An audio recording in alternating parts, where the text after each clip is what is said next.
Break के बाद आपका स्वागत है। दिल्ली से इस वक्त बड़ी खबर सामने आ रही है।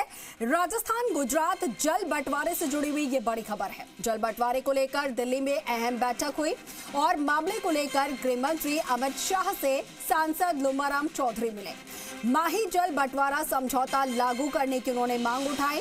दरअसल 1 अक्टूबर 1966 को माही जल बंटवारा हुआ था। गुजरात के खेड़ा जिले को नर्मदा का पानी मिलने तक कडाना बांध से पानी देना तय हुआ था और समझौते के अनुसार राजस्थान को मिलना था कडाना बांध और माही के पानी का 2/3 भाग। तो वहीं आपको बता दें कि कडाना बांध के 37 साल में 27 बार ओवरफ्लो होने से तकरीबन 1,30,000 MCM पानी समुद्र में जाकर बर्बाद हो चुका है। लुम्बाराम चौधरी ने सुजलाम सुफलाम नहर को नर्मदा कैनाल से जोड़ने की मांग उठाई।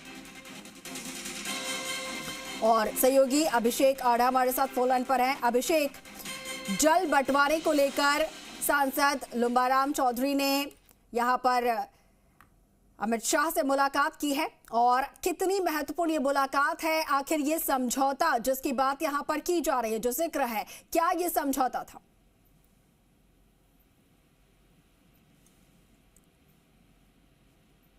अभिषेक, अब तक आवाज पहुंच पा रही है? बिल्कुल, मैं आपको बताना चाह रहा हूँ कि जो नॉर्थ गुजरात है उसकी जो सरसब्ज वाला इलाका है, जो पानी का सबसे बड़ा सोर्स है, वो राजस्थान की ओर से जाने वाली 2 नदियां हैं। एक वेस्ट बनास है और दूसरी माही है। तो माही से जो पानी जाता है वो बहुत ही प्रचुर मात्रा में पानी जाता है।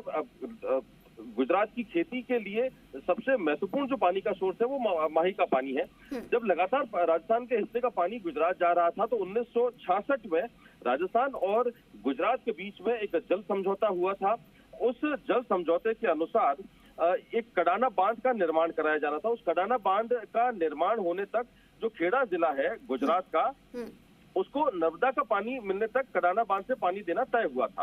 अब कडाना बांध को बने हुए 37 साल से ज्यादा हो गए हैं। कडाना बांध का पानी और माही नदी का पानी दोनों ही गुजरात लगातार इस्तेमाल कर रहा है।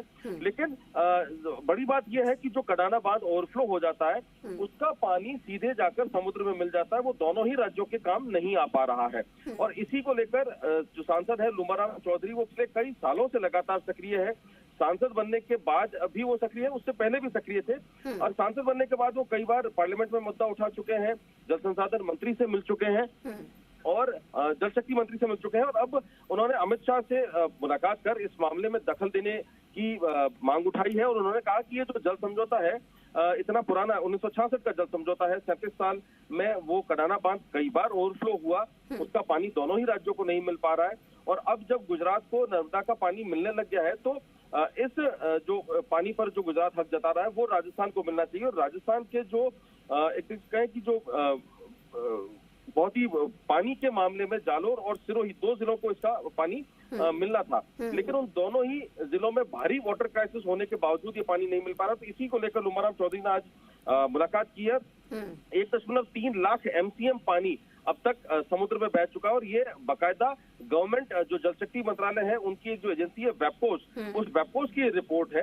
तो वही रिपोर्ट उन्होंने आज अमित शाह से डिस्कस की कि इतना पानी जब वेस्ट हो रहा है तो ये पानी राजस्थान को क्यों नहीं मिल पा रहा है। तो जो माही जल समझौता था उसको लागू करने की मांग की है और उन्होंने ये भी बताया कि अगर ये जल समझौता लागू हो जाता है और कैनाल के जरिए, नर्मदा कैनाल के जरिए अगर जालोर वो पानी आ जाता है तो दोनों ही जिलों के खेती और पेयजल का एक जो बड़ा हिस्सा है उसे उसकी पूर्ति हो सकेगी।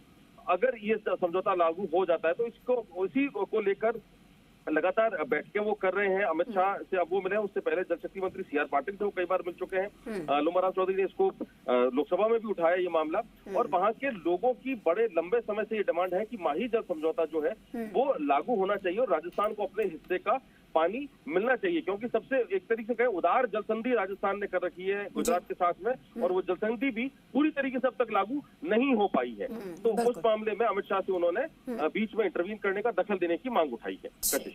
ठीक है विजय, शुक्रिया आपका जानकारी साझा करने के लिए। तो अब जब अमित शाह से उनकी मुलाकात हुई है और अपनी मांग उन्होंने उनके सामने रखी है तो देखना ये होगा कि कितना इसका असर होता है मुलाकात का।